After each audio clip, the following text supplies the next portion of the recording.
Good afternoon, friends. Today we are going to learn the second part of our lesson, the lunch event. In the last lecture, we have learned that the writer was taking a lady into a famous and costly restaurant, that is the Fiat. He did not have a much budget, still he takes that lady to a lunch date. There what happen we are going to learn. बघा विद्यार्थ्यांना, मागच्या लेक्चरमध्ये आपण बघितलेलं होतं की रायटरांनी flashback मेथडचा वापर करून आपल्याला त्यांच्या भूतकाळामध्ये घडलेली घटना सांगितलेली आहे.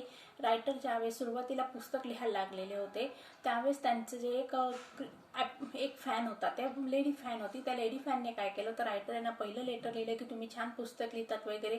नंतर दुसऱ्या लेटरमध्ये रायटर यांनी थँक्स म्हटलेलं आहे. परत त्या लेडीने तिसरं लेटर लिहिलं की ती पॅरिसकडून जात असताना तिला रायटर यांना भेटायची इच्छा आहे आणि नंतर मग ती त्या ठिकाणी सांगते की आपण दोघं लंचला भेटूया आणि लंचसाठी ती एका रेस्टॉरंटचं नाव सूचित करते, फिऑट हे. तर फिऑट हे अतिशय कॉस्टली हॉटेल असतं. सुरुवातीच्या काळामध्ये रायटर यांची इकॉनॉमिकल कंडिशन एवढी सक्षम नसते की ते लेडीचं आणि त्यांचं बिल भरू शकतील. तरी पण रायटर मेंटली प्रिपेअर होतात आणि ठरवतात की लंचसाठी किती डिश मागवल्या जाऊ शकतात आणि अंदाजे किती बिल होईल आणि आपल्या महिन्याचा खर्च भागवण्यासाठी ते स्वतःच्या रोजच्या मेनूमधून कॉफी डिलीट करत असतात. आता पुढे काय काय होतंय बघा. सुरुवातीला ती लेडी 2-3 कॉस्टली डिशेस ऑर्डर करते आणि त्या बिल बघून रायटर यांना म्हणजे खूप भीती वाटत असते की आपण बिल कसं पेड करू. आता यानंतर पुढे काय काय होत जाते ते आपल्याला बघायचंय.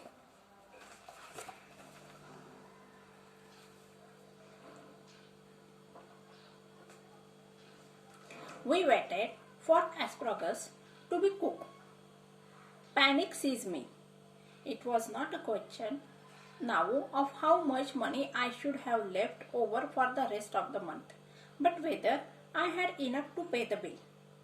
It would be mortifying to find myself 10 francs short and be obliged to borrow from my guest. I knew exactly how much I had, and if the bill came to more, I made up my mind what I would put my hand in my pocket and with a dramatic cry, start up and say it had been pig. Of course, it would be awkward if she had not money enough either to pay the bill. Then the only thing would be to leave my watch and say I would come back and pay later. बघूया काय होते. We waited for the asparagus to be cooked. आता सुरुवातीला बघा त्या लेडीने सॅमॉन आणि त्याचबरोबर कॅव्हेरे ह्या डिश फिनिश केलेले आहेत आणि त्यानंतर तिने ॲस्परागस साठी ऑर्डर केलेली आहे. तर ॲस्परागस कुक होते तोपर्यंत ते दोघं जण त्या ठिकाणी बसलेले आहेत. आता या ठिकाणी रायटर यांची फिजिकल आणि मेंटल कंडिशन सांगितलेली आहे. आता आपल्या खिच्यामध्ये पैसे नसताना झालेलं बिल कसं पेड करायचं किंवा जे पैसे आहेत त्या पैशामध्ये बिल पेड करता येईल की नाही किंवा पैसे जर नसतील तर काय करायचं या द्विधा मनस्थितीमध्ये रायटर अडकलेले आहेत. आता ते सुरुवातीला एक ढोबळ अंदाज बांधतात की चला आता इतकं बिल झालेलं आहे, आपण इतकं देऊ शकतो. परंतु त्या लेडीने ज्या काही डिशेस मागवलेल्या होत्या त्या अतिशय कॉस्टली होत्या. आता या ठिकाणी रायटर ठरवतात की जर समजा आपण जे आपल्याकडे जेवढे पैसे आहेत तेवढ्या पैशांमध्ये जर आपण बिल पेड करू शकलो तर ठीक आहे, नाही तर मग आपण काय करायचं, आपलं पाकिट हरवल्याचं नाटक करायचं आहे. पण त्याच वेळी ते म्हणतात की त्या लेडीकडे एवढे पैसे असतील की नाही माहीत नाही आणि नंतर मग ते ठरवतात की समजा आपल्याकडे जेवढे पैसे आहेत तेवढ्यात जर पैसे देणे शक्य झालं तर मग आपण पैसे देणं नाही शक्य झालं तर मग आपण आपल्याकडे जे घड्याळ आहे ते घड्याळ त्या ठिकाणी गहाण ठेवायचं आणि नंतर ते येऊन सोडून घ्यायचं असं रायटर ठरवतात. बघूया. It was not a question now of how much money I should have left over for the rest of the month. आता त्या लेडीने जेवढ्या हायली कॉस्टली डिश ऑर्डर केल्या होत्या त्याचं बिल बघून रायटर यांच्या मनात हा प्रश्न सुटलेला नव्हता की त्यांच्याकडे आता किती पैसे शिल्लक राहतील. But whether I had enough to pay the bill. फक्त त्यांच्याकडे बिल पेड करण्यासाठी पुरेसे पैसे आहेत एवढं रायटर यांना अंदाज आलेला होता. It would be mortifying to find myself 10 francs short. आणि त्यांच्यासाठी व्हेरी एम्ब्रेसिंग असणार आहे की त्यांच्याकडे पैसे कमी पडलेले आहेत. आता किती पैसे कमी पडू शकतात तर 10 francs short and be oblige to borrow from my guest. आणि त्यांना ते म्हणजे आपल्या गेस्टकडून पैसे उसनवार घेणं हे त्यांच्यासाठी खूप म्हणजे विचित्र वाटणार होतं. I knew exactly how much I had and if the bill came to more. आता रायटर यांना माहिती होतं की त्यांच्याकडे किती पैसे आहेत आणि त्यांच्याकडे जेवढे पैसे आहेत त्याच्यापेक्षा जर बिल जास्त झालं तर मग काय. I made up my mind that I would put my hand in my pocket and with a dramatic cry start up and say it had been picked. मग त्यांनी मनाशीच ठरवलं की मी काय करणार आहे, जर बिल जर जास्त झालं तर माझं पाकिट हरवून गेलं, खिच्यात हात घालायचा आणि नाटकीपणाचे भाव आणून सांगायचं की माझं बिल म्हणजे माझं पाकिट हरवलेलं आहे असं आपण ड्रामा करायचं असं रायटर ठरवतात. Of course it would be awkward if she had not money enough either to pay the bill. आणि पुन्हा रायटर म्हणतात की हे सुद्धा खूप विचित्र वाटणार आहे की त्या लेडीकडे जर पैसे नसतील तर बिल पेड करण्यासाठी. Then the only thing would be to leave my watch. आणि त्यानंतर मग एकच शेवटचा पर्याय शिल्लक असतो की रायटर यांनी त्यांच्याकडे जे घड्याळ आहे ते घड्याळ त्या ठिकाणी गहाण ठेवायचं आणि नंतर मग ते आपल्या पैसे आल्यानंतर ते सोडून न्यायचं. In this passage, writer was trying to find out each possibility to carry out. First, he thinks that it was not a question that the money would be left, but now it was the question. It was the he thinks that now he had the enough money to pay the bill. But if the bill was over his budget, then what would he do? Then he thinks that he would create a drama that his pocket was lost. Then he thinks that he would ask that lady to pay the remaining bill. Then he also thought that if he would not, that lady would not have much money, then he would keep his watch there in the hotel, and afterwards he would pay the money and pay that watch later. The asparagus appeared. I watched her thrust them down her throat in a large mouthfuls. At last she finished. In this passage, writer told us that that lady ate that dish very eagerly and hungrily. Coffee, I said. Yes, just an ice cream and coffee, she answered. आता एवढं सगळं खाल्ल्यानंतर writer तिला विचारता coffee घेणार का. ती lady निर्लज्जपणे सांगते की हो, कॉफी आईस्क्रीम सकट. I was past caring now. I ordered coffee for myself and an ice cream and coffee for her. आता या ठिकाणी रायटर यांनी स्वतःसाठी फक्त कॉफी मागवलेली आणि त्या लेडीसाठी कॉफी आणि आईस्क्रीम दोघं मागवलेले आहेत. You know there's one thing I thoroughly believe in, she sed. She at the ice cream. आता आईस्क्रीम खाता खाता ती रायटरशी बोलत आहे की मग एका गोष्टीवर माझा पूर्णतः विश्वास आहे. One should always get up from a meal feeling one could eat a little more. म्हणजे ती रायटर यांना तत्वज्ञान शिकवत आहे की एखाद्याने जेवण करताना उठावं की त्याच्या पोटात भूक आहे, एवढी भूक शिल्लक असताना त्याने आपल्या जेवणाच्या ताटावरून उठलं पाहिजे असा सल्ला ती रायटर यांना देते. Are you still hungry, I ask friendly. आता या ठिकाणी रायटर मग तिला विचारतात तू अजून भुकेली आहेस का. Oh no, I am not hungry you see. I don't eat lunch on. I have a cup of coffee in the morning and then dinner, but I never eat more than one thing for lunch on. I was speaking for you. आता बघा, ती म्हणते की एखाद्या व्यक्तीने आपल्या पोटात भूक असताना, भूक शिल्लक असताना ताटावरून उठलं पाहिजे असं बोलल्यानंतर मग रायटर तिला प्रश्न विचारतात की बाई तू अजून भुकेली आहेस का. त्यावेळेस ती काय म्हणते की नाही, मी माझ्यासाठी म्हणत नाहीये तर मी तुमच्यासाठी म्हणत आहे. काय सांगते बघा ती, I am not hungry you see. मी आता भुकेली नाहीये.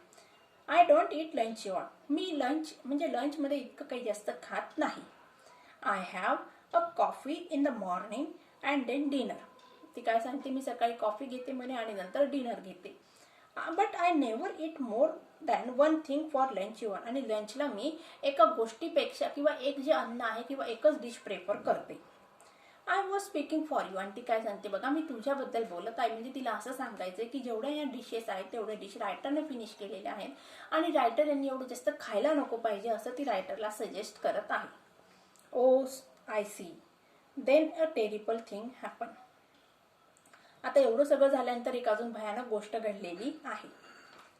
While we were waiting for the coffee the head waiter came up to us bearing a large basket full of huge peaches. But surely peaches were not in the season then. Lord knew what they cost. I knew a little later, for my guess going on with her conversation absent-mindedly took one. बघा आता जेवण झालेलं आहे, coffee झाली, ice cream झालेलं आहे आणि एवढं सगळं झाल्यानंतर त्या ठिकाणी जो वेटर होता तो वेटर येताना एक फ्रूटची बास्केट घेऊन आलेले आणि त्या फ्रूटच्या बास्केटमध्ये पीच हे जे फ्रूट होतं की त्या सीझनमध्ये ते अवेलेबल नव्हतं. बघा विद्यार्थ्यांना, ज्या ज्या सीझनमध्ये जे जे फळं मार्केटमध्ये असतात ते त्या दिवशी त्या पिरियडमध्ये स्वस्त असतात. परंतु तुम्ही आता हिवाळ्यामध्ये जर मँगो घ्यायला गेले तो मिळणार नाही, पण जर मिळाला तर त्याची किंमत अतिशय जास्त असणार आहे.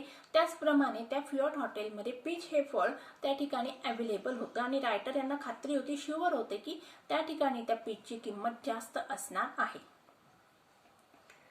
While we were waiting for the coffee, the head waiter came up to us bearing a large basket full of used peaches. Head waiter आलेले आणि त्याच्याकडे एक बास्केट आहे आणि त्या बास्केटमध्ये पीचेस हे फळं भरलेली आहेत. But surely peaches were not in a season then. आणि त्या पिरियडमध्ये पीचेसचं फळ अवेलेबल असणं शक्यच नव्हतं. Lord knew what they cost. देवालाच माहिती त्यांची काय किंमत असणार.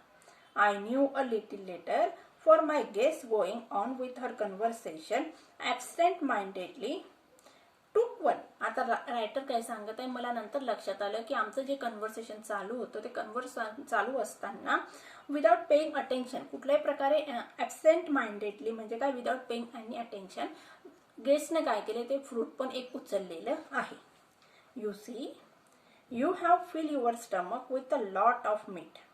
माय one miserable little chop and you can't eat any more. But I have just had a snack and I shall enjoy a peach. आता या ठिकाणी बघा, एवढ्या सगळ्या कॉस्टली डिश भरपेट खाल्ल्यानंतर सुद्धा ती लेडी या ठिकाणी रायटर यांनी फक्त मीट चॉपची डिश घेतलेली आहे आणि त्यांना काय सांगत आहे ते बघूया. You see, you have fill your stomach with a lot of meat. ती रायटर यांना सांगते की बाबा तू किती सारं जेवण केलेलं आहे. And my one miserable little chop you can't eat any more. आता तू जास्त काही खाऊ शकत नाही. But I have just had a snack and I shall enjoy a peach. आणि काय सांगते, मी थोडंसंच खाल्लं म्हणे आणि आता मी पीच हे फ्रूट एन्जॉय करत आहे. म्हणजेच या ठिकाणी जास्तीत जास्त जी लेडी खात आहे तीच रायटरला उपरोधिकपणे टोमणे मारत आहे की बाबा तू किती खाल्लं बघ म्हणे, की तू काय खाल्लं त्याचा तुला अंदाज आहे का, आणि मी आता फक्त थोडंसं स्नॅक खाल्लेलं आहे आणि मी आता पीच खात आहे म्हणजे फ्रूट ग्रहण करत आहे. अशा प्रकारे ती रायटरला उलट शिकवत आहे. The bill came and when I paid it, I found that I had only enough for a quite inadequate tip. Her eyes rested for an instant on the 3 francs I left for the waiter. I knew that she thought me mean, but when I walked out of the restaurant, I had the whole month before me and not a penny in my pocket. The bill came. आता या ठिकाणी लेडीचं खाऊन झालेलं आहे आणि खाऊन झाल्यानंतर त्या ठिकाणी वेटरने बिल आणून दिलेलं आहे. आता बिल आणून दिल्यानंतर काय झालं बघा, रायटरने लक्षात आलेलं आहे की आपल्याला बिल दिल्यानंतर आपल्याकडे खूप कमी असे पैसे शिल्लक राहिलेले आहेत. इनॲडिक्वेट म्हणजे not enough money for the tip, म्हणजे वेटरला देण्यासाठी, टिप देण्यासाठी जास्त पैसे शिल्लक राहिलेले नव्हते. आता या ठिकाणी बघा, लेडीने खाऊन घेतलेले आणि त्यानंतर सुद्धा तिचे डोळे कुठं स्थिरावलेले आहेत की आता रायटर त्या ठिकाणी वेटरला किती टिप देतात या गोष्टीकडे ती बघून राहिलेली आहे. I left for 3 francs. मग रायटरने या ठिकाणी फक्त 3 फ्रँक्स म्हणजे अतिशय कमी रक्कम त्या वेटरला टिप म्हणून दिली. I left for the waiter. I knew that she thought me mean. आता या ठिकाणी रायटरना लक्षात आलेलं आहे की ती रायटर यांना हलकट समजणार आहे किंवा हे माणसाचं किती हलकट बुद्धी आहे की याने वेटरला खूप कमी पैसे दिले. But when I walk out of the restaurant I had the whole month before me, not a penny in my pocket. आता बिल पेड झालेलं आहे, खिचा रिकामा झालेला आहे आणि त्यानंतर मग रायटर हॉटेलमधून बाहेर पडत असताना, रेस्टॉरंटमधून बाहेर पडत असताना त्यांना त्यांचा पुढचा राहिलेला, शिल्लक राहिलेला महिना आणि ते महिना कसा भागवायचा किंवा काय खायचं, कुठून उधार आणायचं, हे सगळं चित्र त्यांच्या डोळ्यासमोर येत होतं. Follow my example, she said as we shook hands and never eat more than one thing for lunch your. आता त्या ठिकाणी एवढं सगळं खाऊन घेतलं, पीच खाल्लेलं आहे, आईस्क्रीम घेतलं, कॉफी घेतलेली आहे, कॉस्टली डिश खाल्लेल्या आहेत आणि ती रायटरला पुन्हा सजेस्ट करते की मी जसं करते ना तू तसंच कर बघ, मी किती कमी खाल्लं आणि तू किती जास्त खाल्लेलं आहे, माझं एक्झाम्पल म्हणजे माझं पासून तू काहीतरी शिक. शी said as we shook hands and never it more than one thing for lunch you. आणि ती रायटरला पुन्हा एक धडा शिकवून जाते की लंचला फक्त एकच डिश प्रेफर करायची, जास्तीत जास्त खात नको जाऊ. बघूया पुढे. I will do better than that I retort. I will eat nothing for the dinner tonight. मात्र रायटर पण उपरोधिकपणे तिला सांगतात की तू जसं सांगते ना म्हणे मी तसंच करणार, मी आता खूप खाल्लं ना, मी रात्री जेवण करणार नाही. Humorous she cried gaily jumping into a cab. आता ती रायटरला काय सांगत आहे, तू खूप विनोदी आहे, आणि ती कॅबमध्ये बसते आणि निघायला लागते. You are quite humorist. ती काय सांगते मग रायटरला, तू खूप विनोदी व्यक्ती आहे. But I have had my revenge at last. मग या ठिकाणी बघा रायटर काय सांगत आहे, आता त्या लेडीने रायटरला ज्या प्रकारे छळलेलं होतं, आता त्या ठिकाणी रायटर तिचा बदला घेऊ शकत नव्हते, पण त्यांचा बदला पूर्ण झालेला आहे. कसा झाला ते खाली सांगितलेलं आहे. I do not believe that I am vindictive man. आता विंडेक्टिव्ह मॅन म्हणजे काय, रिव्हेंजफुल पर्सन. मग या ठिकाणी रायटर यांना सांगताय की माझ्याकडे समोरच्या व्यक्तीचा बदला घेण्याचे किंवा मी क्रोधी असा मनुष्य नाही आहे, तर या ठिकाणी माझा बदला आपोआप देवाने पूर्ण केलेला आहे. कसं केलं बघा. When the gods take a hand in the matter it is understandable to observe the result with satisfaction.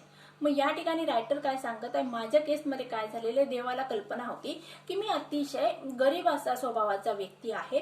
मग या ठिकाणी देवाने माझा बदला पूर्ण केलेला आहे, देवाने त्याची भूमिका पार पाडलेली आहे. आता देवाने काय केलं ते बघूया. टुडे शी वेजेस 21 स्टोन. आणि तिचं वजन आज किती आहे, 21 स्टोन आहे. अशा प्रकारे या ठिकाणी रायटरने काय सांगितलं बघा की मी त्या लेडीला भरपूर खाऊ घातलं, माझ्या पाकिटामध्ये पैसे नसताना पण तिने तिचा जेवणाचा हट्ट पूर्ण केलेला आहे. या ठिकाणी ती गेस्ट म्हणून आली, पण गेस्ट म्हणून न राहता तिने भरपेट असं जेवलेलं आहे. आणि त्याचबरोबर ती रायटरला वरतून सजेशन देऊन गेली की बाबा तू किती खातोस, कमी खात जा. आणि या ठिकाणी मग रायटरला तिचं बोलणं अतिशय उपरोधिक वाटलेलं आहे. आणि मग रायटरला ज्यावेळेस ती 20 वर्षानंतर परत एकदा भेटली, त्यावेळेस रायटर यांच्या मनात तिचा बदला घेण्याची इच्छा होती, परंतु ते स्वतः तिचा बदला न घेऊ शकल्यामुळे देवाने त्यांचं कार्य पूर्ण केलेलं आहे. आता ती खाऊन खाऊन एक गले लट्ट अशी जाडजूड अशी स्त्री झालेली आहे, असे रायटर या ठिकाणी कॉमेंट्स करतात. अशा प्रकारे बघा विद्यार्थ्यांना अतिशय सुंदर असा ह्युमरिस्ट असा लेसन होता. या ठिकाणी आपल्याला लेसन मधून एक गोष्ट शिकायला मिळते की आपण कोणाकडे गेल्यानंतर किती खायचं हे आपल्यावर डिपेंड करतं, पण या ठिकाणी समोरच्या व्यक्तीचा गैरफायदा न घेता त्याचं पूर्ण पाकिट रिकामं न करायला पाहिजे, हा एक मॉरल या ठिकाणी आपल्याला शिकायला मिळतो. आणि त्याचबरोबर खाऊन त्याच्याबद्दल कृतज्ञता न व्यक्त करता त्यालाच लेसन शिकवण्यात आलं आहे. आणि ती व्यक्ती चिडल्यामुळे तिचा बदला देवाने कसा पूर्ण केला हे आपल्याला या लेसनच्या माध्यमातून कळलं. मला असं वाटतं तुम्हाला सगळ्यांना हा लेसन समजला असेल. So friends, take care and good bye.